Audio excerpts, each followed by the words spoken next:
Okay, continuing on. We said we're going to talk about simplifying radicals where the powers of the factors of the radicand and the index share a common factor greater than 1. Before we go there, though, we have to see how we can change the index of a radical, because we'll need to do that to simplify these radicals. Here we go. It says if m is an integer, so here's something raised to an integer power, n and k are 2, 3, 4, 5, and so on, so they're index style numbers. That the nth root of a to the m, here m, it could be an integer, it could be a negative number, is the same, so the nth root of a to the m is the knth root of a to the km. That's an interesting formula. You might say, well, how can we make sense out of that? One way to do it is to write the index and the power using a rational exponent. So this goes in the denominator, that goes in the numerator, there they are. Then the k's cancel, and I get a to the m over n. So a to the m over n is nth root of a, and the left-hand side here is the thing we wanted it to be equal to. So that's a reason why those two things are equal. What that lets us do is simplify where the powers of the factors of the radicand and the index have a common factor. Here the common factor will be this k number. We'll be able to write the inside as something to the km, and the outside will be k times something else. The index will be k. We'll see that in a second. It's harder to say than it is to do. Let's do some. So this is the fourth root of 3 squared, like that. And so we write the index as 2 times 2, 3 times 2.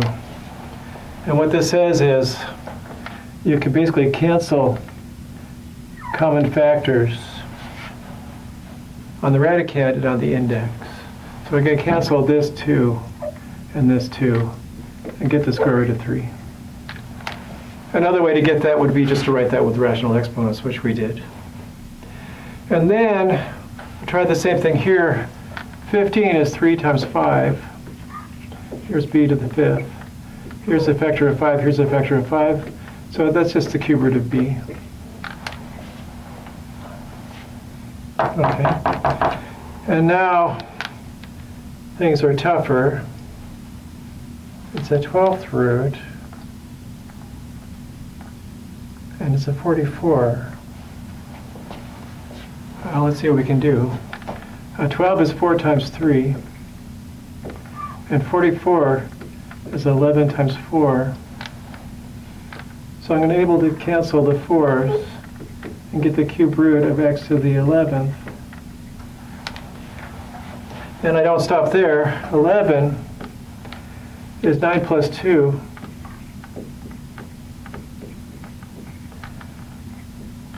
And x to the 9th is x cubed cubed. So that's x cubed cubed. And so the cube root of x cubed cubed is x cubed. And then I get the cube root of x squared. We did that. It says this formula can also be used to multiply radicals with unequal index. So we can't just carry out a multiplication here. The product rule for a radical says the indices have to be the same. I'm going to make both these indices a 6. So I'm going to go 2 times 3 there and 8 cubed here to rewrite the square root of 8 as the 6th root of 8 cubed. This says I could cancel these two and get the square, I said square root of 8, yeah, square root of 8 is the 6th root of 8 cubed, and I'll just use 2's here on the 5. 2 times 3, square root of 5 squared. Okay, and so then I can multiply the insides together. I get the 6th root of 8 cubed times 5 squared.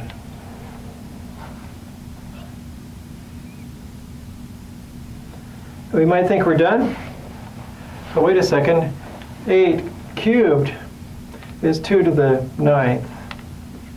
Always a problem. And we're looking for 6 powers. 2 to the 9th is 2 to the 6th times 2 cubed. So I get 2 from 2 to the 6th. I get 2 cubed times 5 squared. And so that's 2, what is that, a 6th root? 6th root. The 25 times 8 is 200. 6th root, 200. Okay, so that's the third way that the radical might not be in simplest form. The fourth way we're leaving until section 7.5. And now we get to move on to some of our other topics in this section. Let's see what happens next.